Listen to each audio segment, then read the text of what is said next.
Warning: this episode contains brain food that will lead to improved emotional and social intelligence.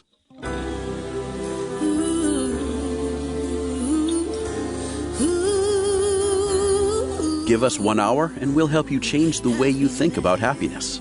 Harvesting Happiness with Lisa Cypers Kamen is fresh, optimistic, and purpose-driven media that promotes well-being from the inside out. Each week, Lisa spotlights diverse trendsetters and change agents who are the greatest contemporary thinkers and doers, devoting their lives to creating a better world in which to live. Your host, Lisa Cypers Kamen, is a widely recognized applied positive psychology expert, author, documentary filmmaker, and lecturer specializing in optimal lifestyle management. Let's get to it. Here's Lisa. Good morning, good afternoon, and good evening wherever you are. Thanks for joining us on today's show, where you will learn how to seek, select, and secure sustainable love. My first guest is Dr. Jacquie Del Rosario. This interview was originally recorded in September of 2017. And my next guest, and continuing with that theme, is Dr. Jacqueline Del Rosario. She is America's marriage coach. Dr. Rosario is the president and CEO of Recapturing the Vision International, an organization dedicated to promoting healthy marriages and family strengthening. She's also an author, speaker, regarded media personality. She's been certified in pre- and post-marital counseling for more than 20 years. Her cutting-edge series, Marriage Solutions and the Marital Constitution, helps couples successfully work through problems and find healthy solutions to conflict. Welcome, Dr. Jacquie. Hello. Hi, Lisa. How are you? I am wonderful. And yourself? I'm doing well. I am excited about our topic today.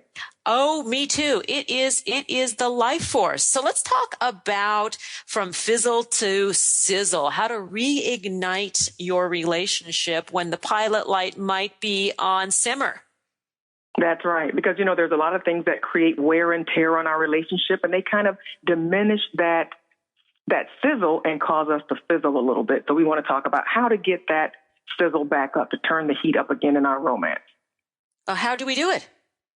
Well, there's so many things that we need to do. I'm just going to give you a couple. The first thing you need to do is let's identify the things that are mood killers, those things that shut our partner down, the buttons that we push and that sort of thing that create unnecessary conflict. Because, how can we be romantic and passionate when we're also upset? So we want to minimize angst in the relationship or any form of conflict. That may be easier said than done. We were talking about with Dr. Caldwell in the prior two segments about, the I am upset because, being in that state of agitation and ways to diffuse that. So in an ideal world, we would be able to, put aside the anxiety, put aside those stressors and just, show up bright-eyed and bushy-tailed, ready for play. But let me give you another aspect of that. I think we have to look at history. There are some baggage that we come to the relationship with. Our history is going to dictate what makes us upset or how we're processing situations within the relationship. And it could be that very process that we put ourselves through that creates the conflict. So sometimes knowing your partner's history, understanding why they feel the way that they do, creates empathy, also understanding, and makes that process a lot easier. It's a foe that you can definitely tackle in the relationship, and it has more meaning now. It's something that instead of taking the two of you to separate corners in the room, it brings you together. Oh, I agree. Understanding your partner's hot buttons, understanding, the baggage that they bring into the relationship, that we all bring into relationship, and to have empathy for that because of the unconditional positive regard, at least I hope that we have for our partners. It makes those triggers, our ability to understand them, a little bit easier. But it's still hard, I would posit, to put it away, to put it in the locker and say, I'm not going to pay attention to that right now.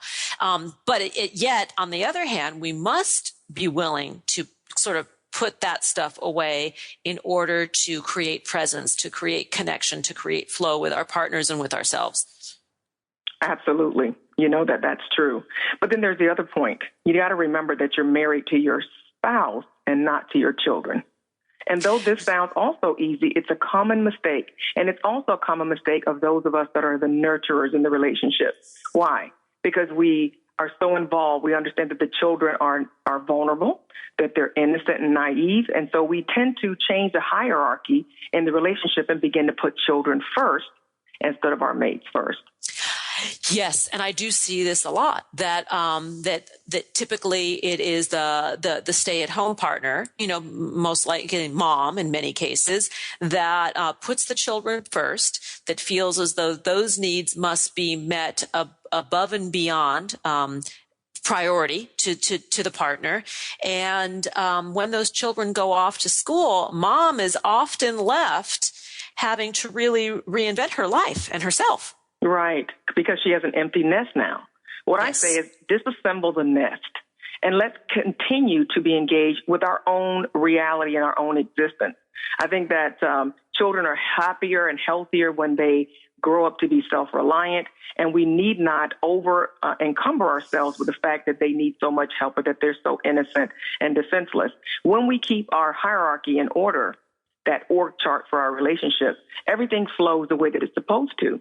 And then what happens is when the kids go off to college, you've not lost that connection between your mate and yourself. There's no lack of intimacy there. You've not become detached, and life goes on. And it's even richer and sweeter again, because instead of, oh, what are we going to do now? We're twiddling our thumbs. You're saying, oh, goody, we have more time for just us now. And that's a beautiful thing. Lisa, I remember when I had my two sons, and, everything was with the children because they kind of take over your schedule. If you're not careful, they will encroach on every area of your life. And I am a very dedicated, hands-on mom, so that was certainly my plight. And I remember that we went away for the first time without the kids. And we went away for our anniversary, and I was really apprehensive. I didn't know what I was going to do all this time alone with my husband, because it just hadn't happened in about 4 to 5 years since I'd had children. And it was a beautiful thing. It's like riding a bike, though. Luckily enough for us, we started when the kids were only they were only 5 years old, 4 and 5. We were able to regain that quickly. We didn't lose any time or any traction, if you will. But what about couples that have waited and they have finally gotten to empty nest, and still the children are the nucleus of their existence, of their life, of their daily activity? Well, what I say to them is reconnect. Yes. Begin to figure out what were the things that you did that you had in common and that you really enjoyed from the beginning, and begin to factor those things in. And for the listeners that aren't quite at empty nest, prepare. Get things in order now, because it's going to be much less painful. And this time of separation can turn into a time of beautiful passion and connectedness with your mate. Agreed. And I want to mention something else about the nature of our relationships and what they demonstrate to our children.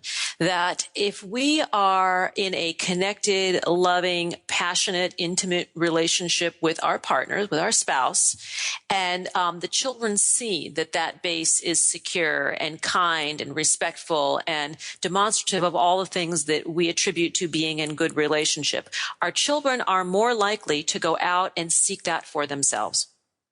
Well, first of all, we know that people can't recreate what they've never seen. So the very context of your child's ideas about a relationship are going to be framed by what they've seen you and your husband do. So, I tell couples all the time, this is not just about you, but it's about who you've brought into the planet.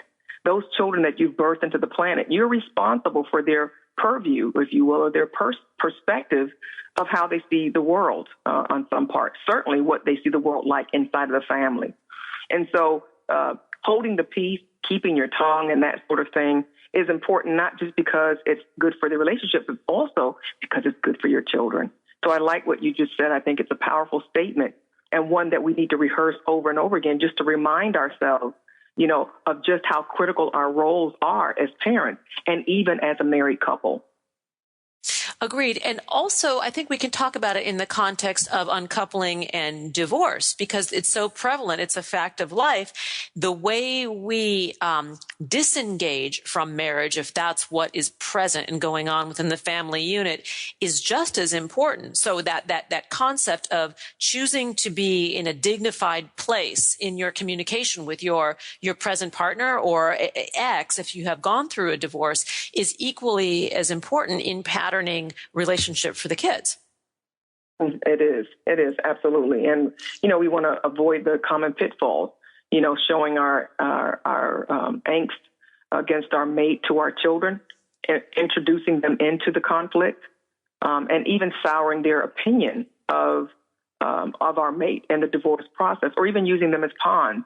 Those are things that are very detrimental to children. And I even counsel couples where they're still dealing with the effects of that even as they're adults. So we know that's a very impactful process. And so we want to make it as good as possible, as easy as possible for our children. And I think we just have to take ownership and be responsible to make sure that it is smooth for them, as smooth as possible.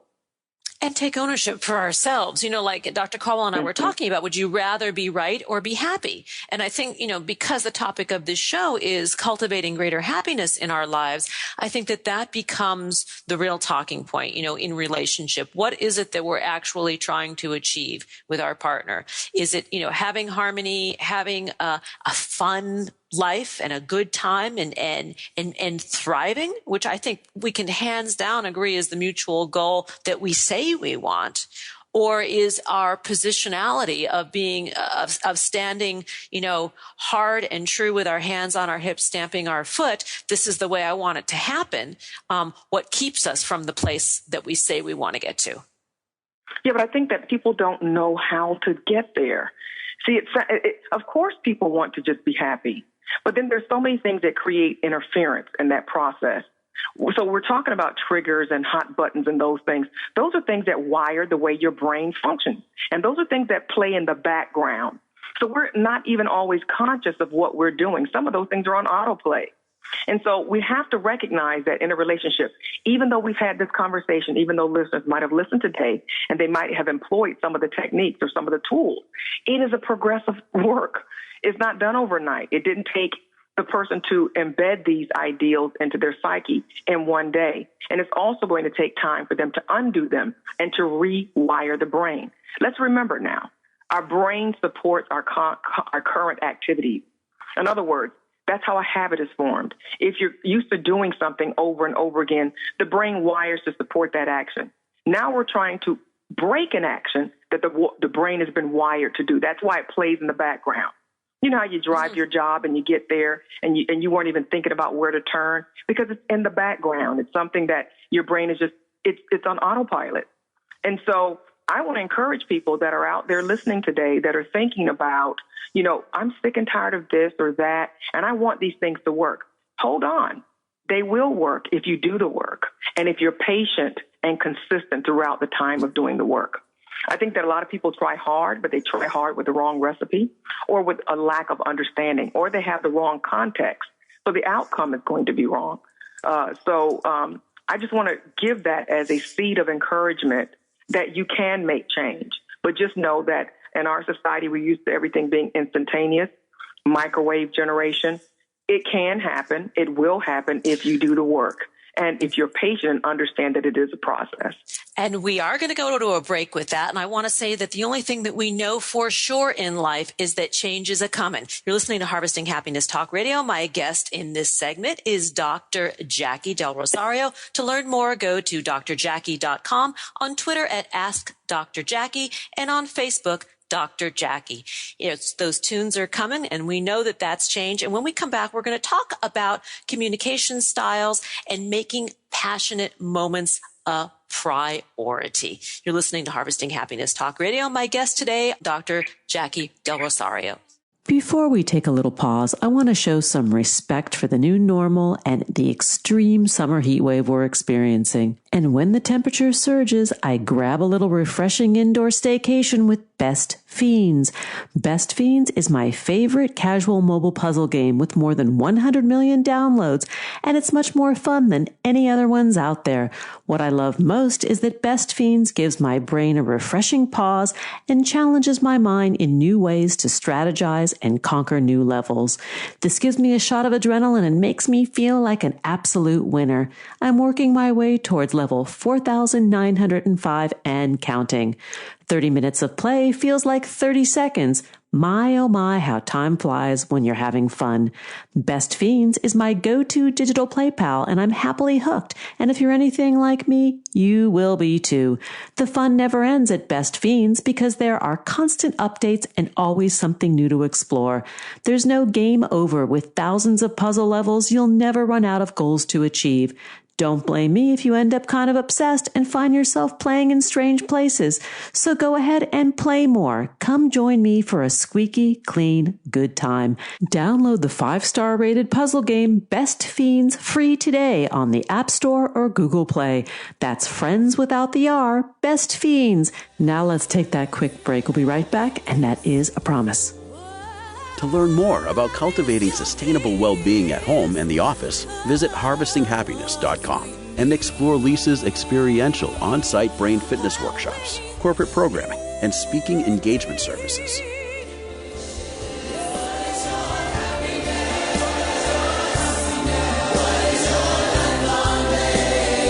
And we're back, continuing the conversation with Dr. Jacquie Del Rosario, which was originally recorded in September of 2017. We're talking about seeking, selecting, and securing sustainable love. So, Dr. Jacquie, let's talk about communication style and how important that is, the cornerstone of any relationship. How important is it to be flexible and perhaps multilingual in our approaches? It's very important because communication is how we get on the same page. But unfortunately, when I say the word effervescent, you see pictures of bubbles. I might see a windy day, with the breeze of the water on top of the water, with just a little bubbles on the top. We all get a different visual image as we speak various words. So that's just on the surface of communication. But let's drill down. In relationships, one of the most common things that I find with my couple are the communication problems that stem from gender differences. So we got to learn in short order to speak male, and our mates need to learn to speak female, because there's a way that we communicate with nuances. Men are very visual, so they tend to take certain cues, but they're not as detail-oriented. So I noticed that women pick up on a lot of unspoken cues. Men need a lot of times direct communication. So you can't beat around the bush and expect that they're going to understand your hidden meaning. Those gender differences really create a lot of conflict. And it might leave you in your relationship saying, well, yeah, that sounds good, Dr. Jacquie, but he just doesn't get me. Could it be that he just doesn't get the female nuances of our communication style? One of the things I always like to pair it is, we are wired differently. Men have 1 to 2 language centers, women 3 to 5. So think about it. Quite a difference in the way that we see the world and communicate what we see. So I think that we need to be patient. Men also take more time. Did you know, when we're communicating with them and we need an answer? Suppose you're in a stressful situation, you're confronting them with something that you're unhappy about, and they might not be responsive. You might think that they're just, taking everything very lightly, but it's really that they need more time to process. So a man will typically even do better when they're able to walk away and come back later and rejoin the conversation. But on the other hand, if you have a disagreement with your husband, you go to bed. When they wake up, they feel like everything is done. But you can pick up on the same sentence that you left off on last night and complete the conversation. So we have different perspectives about the way we see the world and we see ourselves and our relationships based solely on our gender. Well, I do believe that the gender does play a huge part in this communication style. And I do think that women can benefit from learning a little bit of the simplistic ways that men communicate. And men could be well served to learn a little bit more about the nuances and meta messaging that goes on in the female conversation. Mm-hmm. Well, Erickson says that when he talks about the different stages of development, he basically says that in his theory in psychology that as men get older, they begin to really understand the female side and they become more feminine in their activities and actions and thought processes. And the opposite occurs for females. So we can already see that there's that natural evolution and melding as we grow on in our relationship. It's necessary to create harmony and to keep us on the same page.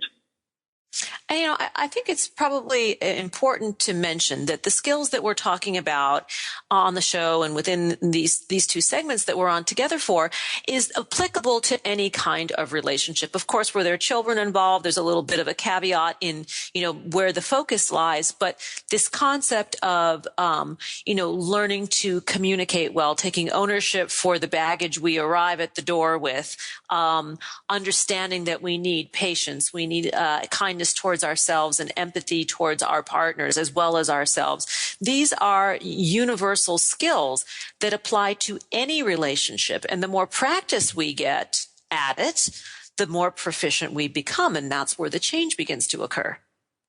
Yes, absolutely. Well said. Let's talk about passion, because we talked about that with Dr. Caldwell in the prior segments. And passion is such a priority. And we're not necessarily speaking of carnal passion, although there's nothing wrong with that. I think just about igniting passion in our lives needing to be a priority. Well, passion is really important, but one of the key things that I've noted is passion is directly correlated to spontaneity. As spontaneity in your relationship changes or diminishes, so does passion. It tends to diminish as well. Now, while we know that those butterflies and all those wonderful feelings of euphoria that you get at the beginning of a relationship are chemical reactions. Those are things that are going off in the brain. Those chemicals diminish within months of us meeting and really becoming enamored with the person that we're falling in love with. But there's another level of passion that I think we want to talk about, which is that level that keeps you feeling so connected and so united with your mate in terms of the chemistry of the relationship and the sexual unity of the relationship. And I think that that's what we're talking about. So what we notice is that as the mundane crops in, as certain things with our careers and our life pattern begin to encroach on our intimate times, we see that passion type sort of fizzle.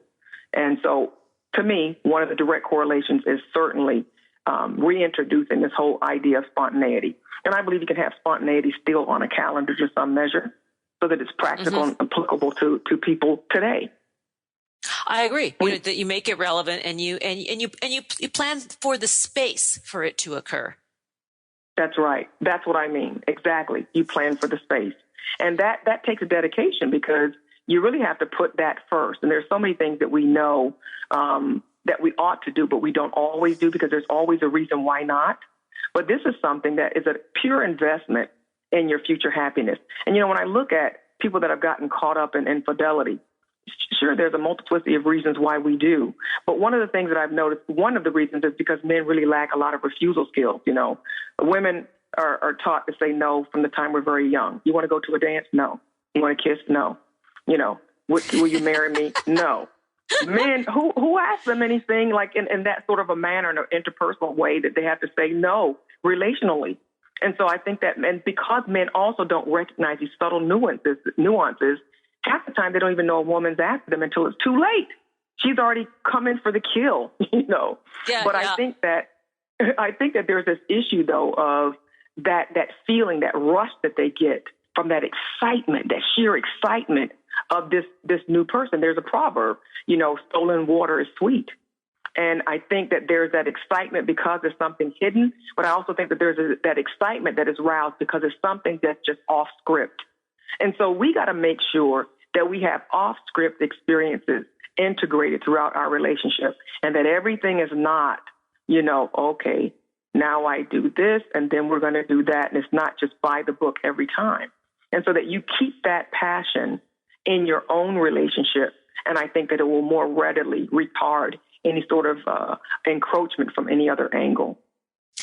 There's another strategy that I have employed in my own life, and it is the concept of looking at my partner in a different light. And this requires that we slow down a little bit. But it's often, if you look at your partner and see them functioning in his or her professional life, for example, and you see how they interact with, their public, their peers, and you begin to notice these aspects of your partner that attracted you to him or her in the beginning. And when you see that in action years later, it can be quite charming and quite a turn on, actually.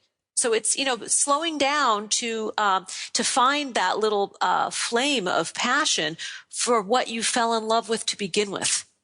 I love that. But I also want to say that sometimes as people evolve, because remember, in relationships, we're no longer the same person that we were 20 years ago. Because sometimes that's what people say. Well, I want to feel the way I used to feel. Impossible. You're no longer the same two people. But what keeps what you're discussing alive is self-talk. Self-talk is a marvelous strategy that it's my closing item before I have to run. But self-talk is about the whole notion of rehearsing in the mind by talking to yourself. Like, say, for example, if it was, I love my husband's profile. I think he's so handsome. I love his beautiful profile. And so I will look at that today and say, I love his profile. I love this man so much. I can't see my life without him, whatever it is that I'm saying. Mm-hmm. Mm-hmm. And as I'm saying that to myself, that actually continues to keep that connection strong. And it's something that women tend to find it easier to do than men, but I really do recognize that it's a powerful, powerful tool. You could even say to yourself, I am so attracted to my mate. I love them. I desire them so much. Say that to yourself. And you'll see that it will begin to produce a crop that you'll be very happy to harvest. Yeah, indeed. And, it's been said that, where you focus your attention is where you find yourself. So, and this goes for any type of emotion, both positive and negative. And it really is the not so secret. If you want to produce more joy, more passion, more connection in your life, then it starts with yourself. You got to work on it within yourself, and then it radiates outward. We have had an amazing hour reviewing and discussing the art and joy of a relationship with our guests. Here comes that break. We'll be right back. Did you know that happiness is actually good for your health? Happy people live longer, are more productive, and make better partners, parents, and professionals. Connect with us on Facebook at Harvesting Happiness and follow Lisa on Twitter at Lisa Kamen for a daily dose of inspiration.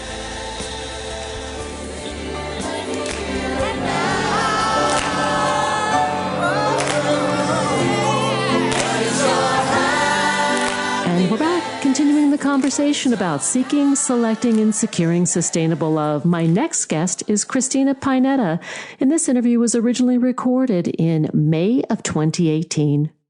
And my guest today is one of those matchmakers. Yep, matchmaking has made a comeback. Cristina Pineda is co-founder and executive matchmaker at Matchmakers in the City. After studying at Oxford University, Pineda achieved her master's degree.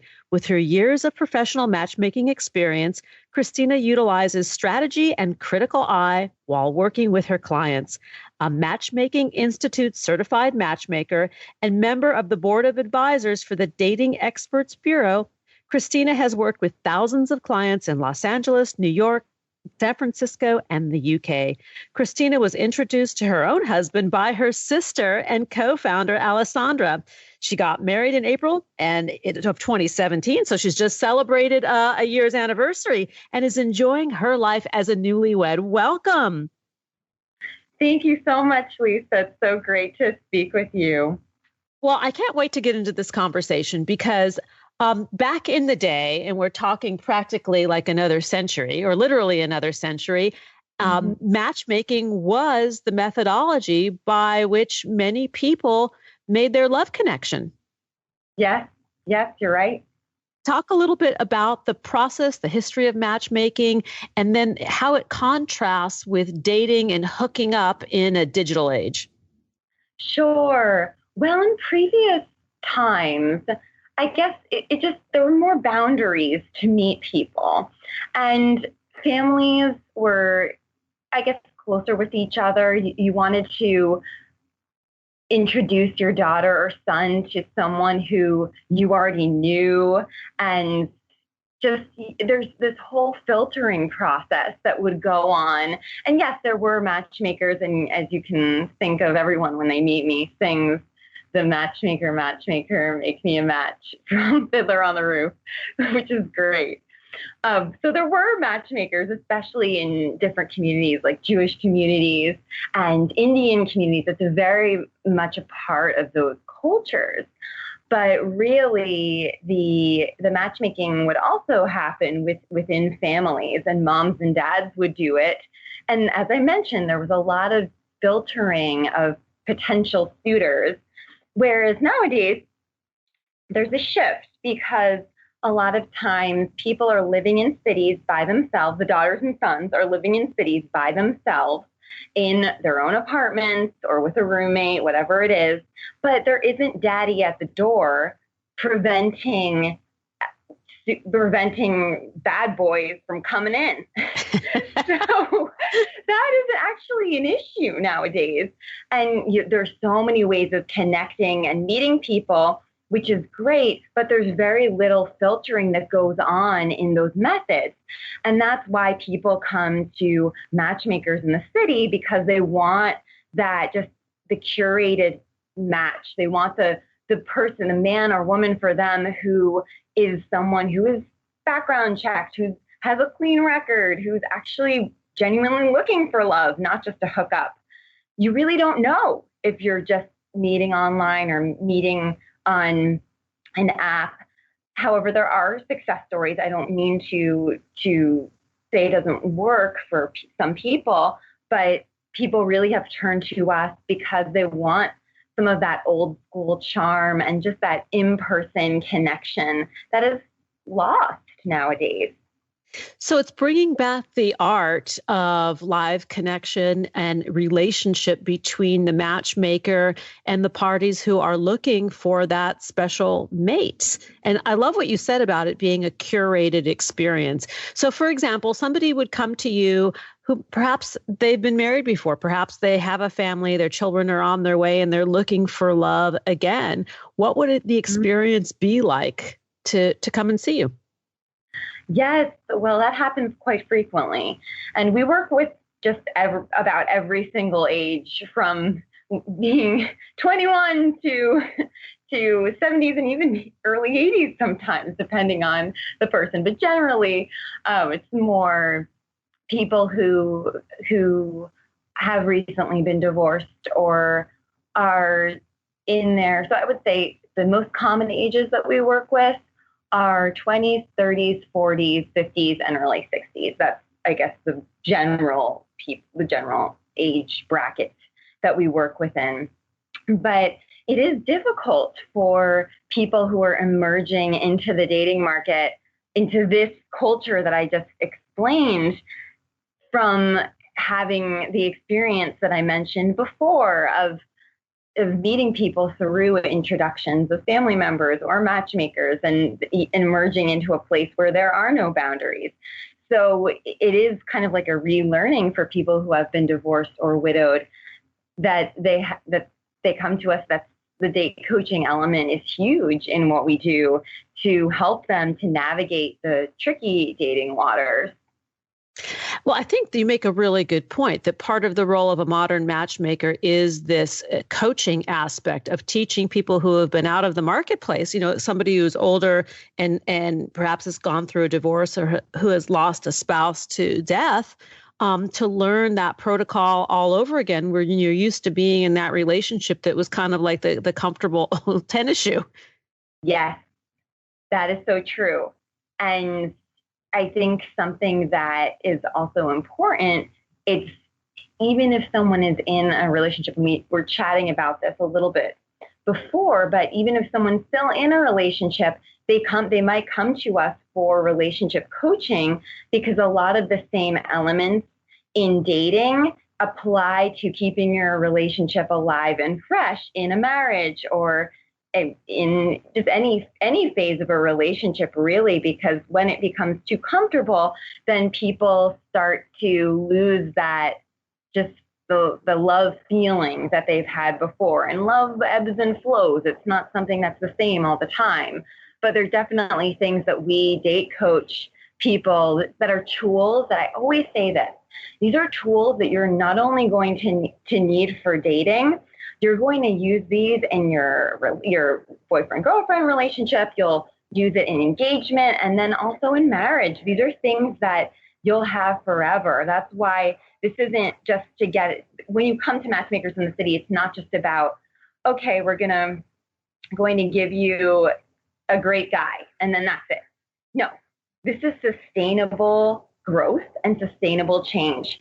We like to use the analogy of, okay, a third world country that there have very little water. You could either go in, give a child a water bottle, or you could help the town build a well, and then they have sustainable water for many, many, many years. And that's what we're doing here. We're teaching people those skills so that they can use them over and over again. Sometimes we all need a little refresher, but yeah. And the refresher that I see is so key to this whole thing is emotional and social intelligence, like teaching people how to articulate their feelings, how to identify and read the room or read another person, how to maintain one's own identity and self-esteem when you're embarking on attempting to merge with another person, right? To form a partnership. Yes, that is completely true. And that is something that we have to really work with people. That's why it's not just about getting the matches here at Matchmakers in the City. We are full service matchmakers because a lot of people need that coaching in order to enter into and sustain a healthy relationship. Because one of the things that causes the most unhappiness in life for people is that singleness time, and relationships just can be a very common cause of unhappiness. And then someone might say, oh, a matchmaker can solve all my unhappiness issues. Just if I have the perfect man or the perfect woman, then that will go away. But that's not true. That's a lie. No one person can fulfill you. And yes, there is a normal, if someone is called to the married life, there is that craving inside or that longing for a future husband or future wife. But there isn't also, you're able to have joy without a man or a woman. It has to be that people have to understand that as they're being matched. And that's what we work on a lot of times as well. So it speaks to that self-esteem place, happiness being an inside job, which is so much of what we focus on the show here, that, when you have two people who come together who are each individually happy within themselves, content with the kind of person that they are as an individual, it's a lot more easy to attract and stay connected to somebody who's also in that space because you're two complete beings that are coming together. Exactly. And the thing is, the only one who can really fulfill us is God, is the Lord. And people can't expect another person to fill them completely. Or it's normal to have a longing, even if you're married, to have a little, because this life is not the end all, be all, end all. So just for people to understand that is really kind of like a journey, and an exciting one at that, because when they're coming here, they're delving more deeply into themselves and into the existence of their lives and their identity. We are going to jump off to a break. And when we come back, we'll carry on the conversation with Cristina Pineda, who is the co-founder and executive matchmaker at Matchmakers in the City. To learn more, please visit www.matchmakersinthecity.com. You can connect with the team at Matchmakers ITC. And on Facebook, that page is Matchmakers in the City. Here comes that break. We'll be right back. And that is a promise. Who says money can't buy happiness? Whether you are a skeptic or seeker, check out Lisa's new book. Are we happy yet? 8 Keys to Unlocking a Joyful Life. A boot camp manual for greater emotional fitness is available at Barnes & Noble, Amazon, IndieBound, and HarvestingHappiness.com. Here's a truth bomb. Emotions are contagious, and happiness is a universally desired state. But we tend to forget that we all have the freedom to be happy or the liberty to be miserable each day, regardless of external circumstances. Explore the journey of human happiness, how to find it and keep it, with Lisa's documentary film, H Factor. Where is your heart? Visit harvestinghappiness.com to learn more.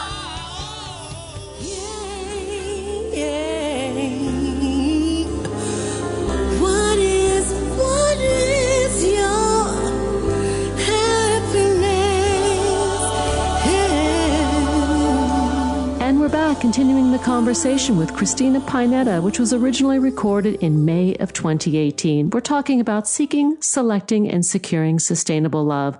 Let's get back to it. So, Cristina, prior to the break, we were talking a little bit about happiness being sort of an internal construct and that no one relationship or person can make us happy. That if we are not in a state of personal contentment within ourselves, it makes it pretty difficult to find a sustainable, solid, healthy relationship. Right. That's completely true. And I'm just thinking about the most successful people who work with us in terms of finding love. And we do have a very high success rate, but the most successful people are the ones who are positive and who have done work on themselves and who are coming into the experience expecting to just have a good time, being open-hearted, open-minded, enjoying the matches who we match them with, and kind of being light about it rather than this has to work, otherwise my life is over. The people who are more of the victimizers and who blame everyone for them, blame the matchmakers or blame the dates, whatever it is, for their unhappiness, those memberships are the most challenging and sometimes don't work because it is so much of that internal work that needs to happen. And I'm just thinking about one of our lovely bachelorettes who is in a beautiful relationship with actually the first man who we matched her with. And she's one of the first categories. She came into it very positive, but still, it's not like she hasn't been through difficult relationships in the past. She had patterns. And we really worked through the pattern of what was going on. And she would have year upon year relationships, and then it would end. And we talked about why that was happening. And then she ended up going and doing a membership, as I mentioned, and meeting an incredible man. And now they're together, and she's changed a lot of those patterns. But even so, she was just such a delight to work with. And she said, whatever happens, I'm enjoying this. And I know that it's bringing me closer in my relationship with God, as well as a deeper understanding of myself and just in a journey and an adventure. It's interesting because I think that approach, that attitude and perspective is a predictor of one's life experience, right? In other words, if you're seeing the world as a hospitable place and that it is filled with the possibility of love and that you see yourself as a loving person, potential partner, and the world is a hospitable place, as I mentioned, you're more likely to end up partnering with somebody, the right person. Mm-hmm. Right. And it's also just allowing yourself to be open to love that you might not expect. And I say this because sometimes people have gone through traumatic situations, and yeah, there are wolves out there. I'm not going to sugarcoat this. Yes, yes. And women who are not good for you. But at the same time, to just realize that those were experiences, you learned from them, they weren't right, but to kind of almost take yourself out of that situation and not judge all men because this one man hurt you in that way. And also something that's really interesting that I've been talking to one of our bachelorettes this week is in her 40s, and she had just gone through a string of relationships, bad relationships with men. And she was repeating a lot of difficult family dynamics in these relationships. And she would connect initially with a man because he had gone through a similar upbringing, traumatic upbringing that she did. So she would find this immediate spark with these men, but a lot of times they hadn't done the work on themselves that she had done on herself. And this would just happen over and over, man after man. And other men who she wasn't connecting with and she didn't feel that chemistry with immediately, she would dismiss. And she would think, okay, I don't have it with him. I have I've experienced amazing connections. This is not it. So I'm just going to move on from the good guys usually. The ones who pick a good husband. Those of us that like the bad boys, when a good boy comes along, it's hard. It's like, oh, he's so nice. What do you do with so nice? Right. And even if they might not even know exactly, they might be wary of any man, even if he is that nice. But little by little, just knowing that in the beginning, especially first date, there's usually, if it's the right man for you, it's not going to be fireworks. I'm just being honest. And I have to tell this over and over again to our bachelors and bachelorettes, but especially the women, because a lot of people are conditioned to thinking that unless you have that Hollywood experience, then move on, because it's easy to move on to the next swipe. But typically, so often, our bachelors and bachelorettes they'll tell us, oh, it was kind of a lukewarm date. I don't know if I want to go out with him again. And then we encourage them, please give it a second chance. Everyone's nervous on first date. And then when they do, we've had so many just marriages from that. They give the man a chance. They see his true personality come out. And then little by little, they're able to trust. Trust is not immediate. It has to be earned, and it has to be little by little. It's like peeling an onion when you're getting to know someone. Little by little, you're revealing more, but always maintaining boundaries, the boundaries that the kind of relationship require, because you don't want to give away too much too soon. Otherwise, you do have that fire, that amazing connection, but a lot of times it's like a wildfire. It goes constantly, and then you need to burn it out. You need to damp it down because it's too much, and then the relationship burns. Also, as you're speaking, what comes to mind is risk management, right? Like by going to a matchmaker, you're mitigating some of the risk. There are no guarantees. And you are also learning to take healthy risks. And if we come from a pattern where there is some heavy baggage in the background, and we're able to work with that and then arrive to the party with this sort of curious perspective, I can see that the risk becomes more easy to embark upon. Yes, that is completely true. And it really can be one of those things that, and I was actually listening to one of your podcasts from a few years ago, Lisa, and you were talking to this doctor who said that he had this group of people together, and a woman immediately saw this tall man who was a former alcoholic, and she just dismissed him, basically. She wouldn't talk to him. And he asked her, why did you do that? And it was because her former, I think her ex-husband or something like that, had those issues. And she judged him based on that, even though he had no anger problems whatsoever. And very often people will come in to matchmaking, and not all the time. As I mentioned, we work with incredible people, but sometimes people will have these prejudices and say, okay, deal breaker, I don't want that, can't. And it's just about experiences that they've had with people with similar characteristics, but those aren't true for everyone. It's more superficial. Well, we have this visceral memory, right? And because the brain has a negativity bias, we carry forward all those things that we don't want from those prior relationships, and like our trip wires are flipped, or touched when we see that. Particularly in the case where there's been substance abuse or violence in the family history.